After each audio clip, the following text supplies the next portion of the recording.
தரமான தமிழ் சினிமா சீரீஸில் இன்றைக்கி நம்ம பார்க்க போகிற படம் 1967 கே பாலச்சந்தர் அவர்கள் டைரக்ட் பண்ணி ரிலீஸ் ஆன பாமா விஜயம். ரிட்டையர்டு ஹெட்மாஸ்டரான எத்திராஜ் தன்னோட 3 பசங்க 3 மருமகள்கள் மற்றும் பேரப்பிள்ளைகளோட வாழ்ந்துட்டுருக்காரு. ஒரு மிடில் கிளாஸ் ஜாயின்ட் ஃபேமிலியான இவங்க எளிமையான வாழ்க்கை முறை நடத்தினாலும் நிம்மதியாக வாழ்கிறாங்க. இந்த சூழ்நிலையில் இவங்களோட வீட்டு பக்கம் ஒரு வசதியான நடிகை குடிவராங்க.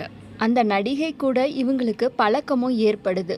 புலியை பார்த்து பூனை சூடு போட்டுக்கிட்ட கதையா அந்த நடிகையை பார்த்து இவங்களும் தங்களுடைய வாழ்க்கை முறையை மாற்றிக்கிறாங்க. இதனால இவங்க பல பிரச்சனைகளை சந்திக்கிறாங்க. அந்த 3 மகன்களில் ஒருத்தருக்கு இந்த நடிகையோட தொடர்பு இருக்குன்னு ஒரு மர்மமான லெட்டர் இந்த 3 மருமகள்களுக்கும் வருது. அந்த மகன் யாரு, இவங்க எல்லாரும் தங்களுடைய தவறை உணர்ந்து தன்னை திருத்திக்கிட்டாங்களா இல்லையான்றது தான் கதை. போலி கௌரவம் எவ்வளவு ஆபத்தானதுன்னு இந்த காலத்துக்கும் ஏற்ற மாதிரி நகைச்சுவையோட கலந்து சொல்லியிருக்காரு டைரக்டர். இந்த முழு நீள காமெடி படம் யூடியூப்லேயே அவைலபிளாக இருக்குது. கண்டிப்பாக ஃபேமிலியோடு சேர்ந்து உட்காந்து என்ஜாய் பண்ணலாம்.